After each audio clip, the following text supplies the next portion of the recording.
संविधान के निर्माण के लिए कॉन्स्टिट्यूएंट असेंबली के द्वारा एक बहुत लंबी चर्चा के बाद हमारा संविधान एग्जिस्टेंस में आया। और हम सब लोग ये भी जानते हैं, आज हम लोग भारत रत्न डॉक्टर भीमराव अंबेडकर जी को याद भी करते हैं, स्मरण भी करते हैं। We all remember Bharat Ratna doctor Bhimrao Ambedkar for his contribution to the independent India. And it was on this auspicious day of 26th November 1949 when the Constituent Assembly adopted the Constitution of India. And it was given an effect on 26th January 1950. And in 1950, India became the Republic India which we see today. जब हम इस बात को कहते हैं कि आज के दिन संविधान को अडॉप्ट किया गया, संविधान समिति जो कॉन्स्टिट्यूएंट असेंबली थी, उसने आज के दिन अपने इस कॉन्स्टिट्यूशन को अडॉप्ट किया, यानी जो ड्राफ्टेड कॉन्स्टिट्यूशन था उस पर सहमति व्यक्त करते हुए उस पर मोहर लगाई थी। और 26 जनवरी 1950 को यह संविधान रिपब्लिक भारत के रूप में हम लोगों को मिला है। यह संविधान की अपनी विशेषता है, लेकिन उससे पहले मैं आज ये कहूंगा कि देखिए, लंबे अरसे के बाद हमारा संविधान बन गया, लेकिन संविधान के दृष्टि से संविधान दिवस मनाने की प्रक्रिया भारत के यशस्वी प्रधानमंत्री श्री नरेंद्र मोदी जी ने 2015 में, it was in 2015 and it was in 2014 when he took the reins and had become the prime minister of the country and he became the pradhan sevak of this country. It was in 2015 that he declared that 26th November will be observed as the Constitution Day, संविधान दिवस, और आज हम वो संविधान दिवस मना रहे हैं। आज हम लोग डॉक्टर भीमराव अंबेडकर जी को याद करते हैं, उस समय के कॉन्स्टिट्यूएंट असेंबली के सभी महान विभूतियों को याद करते हैं। The contribution of doctor Rajendra Prasad also can not be forgotten, the contribution of Sardar Patel can also not be forgotten, and all these stalwarts had a very intense deliberations for a long time, and then this constitution came into existence. बाबा साहब भीमराव अंबेडकर जी ने एक समता मूलक देश, and he emphasized on equality.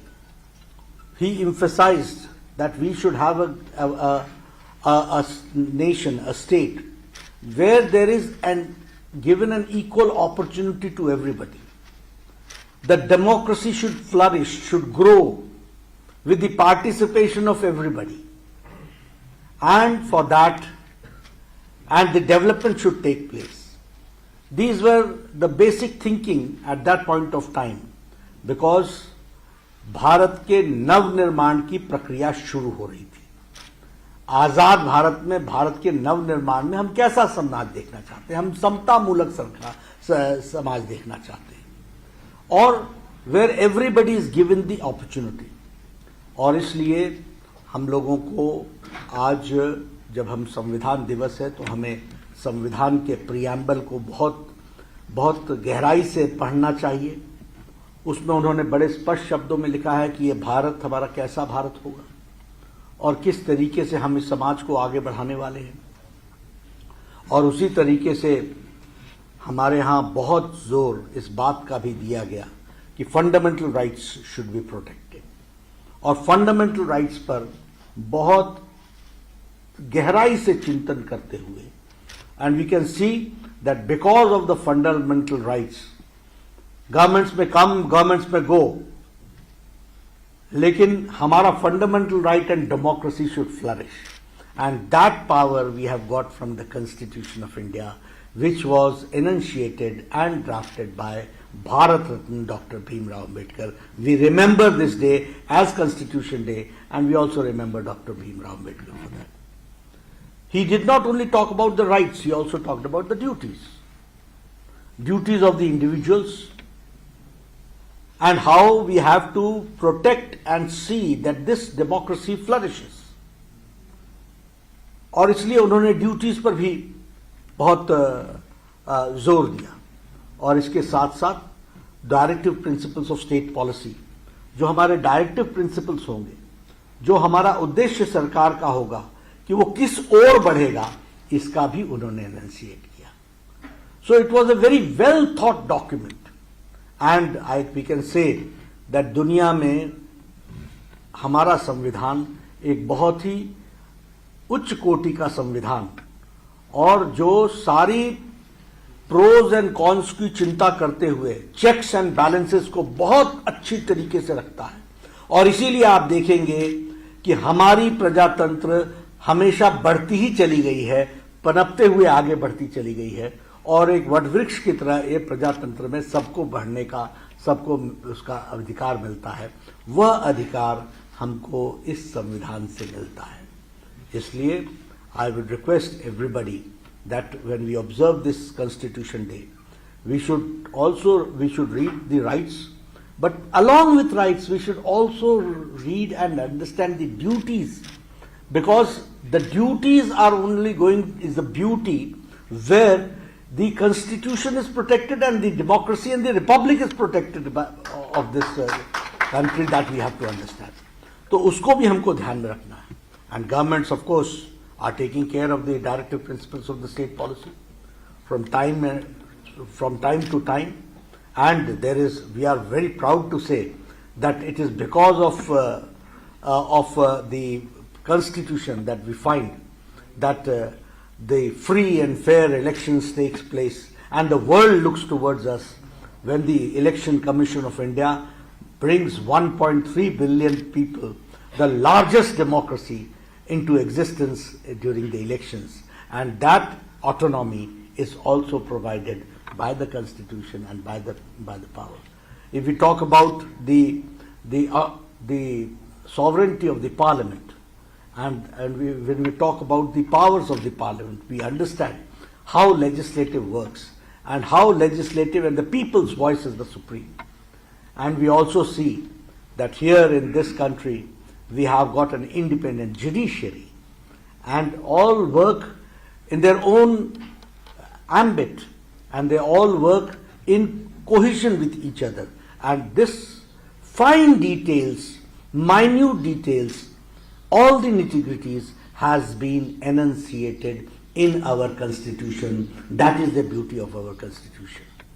So हमें उसको ध्यान में रखना चाहिए. इंडिपेंडेंट जुडिशरी है, हमारे अन्य मुल्कों की तरह नहीं है कि जहाँ सुप्रीम कोर्ट ही सबको डायरेक्ट करने लगती है. हमारे यहाँ इंडिपेंडेंट पार्लियामेंट है, जहाँ पार्लियामेंट लोगों की आवाज़ को लेकर के पूरी ताकत के साथ उसको रखता है.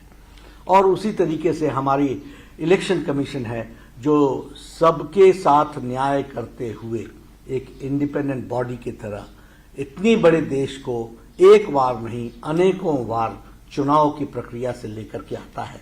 And people's voice is protected by the Election Commission of India during the time of elections. And all these checks and balances has been enunciated in the Constitution of India. So we should always pay respects, and we should also remember our founding fathers of the Constitution, who laid the basics and who enunciated in detail.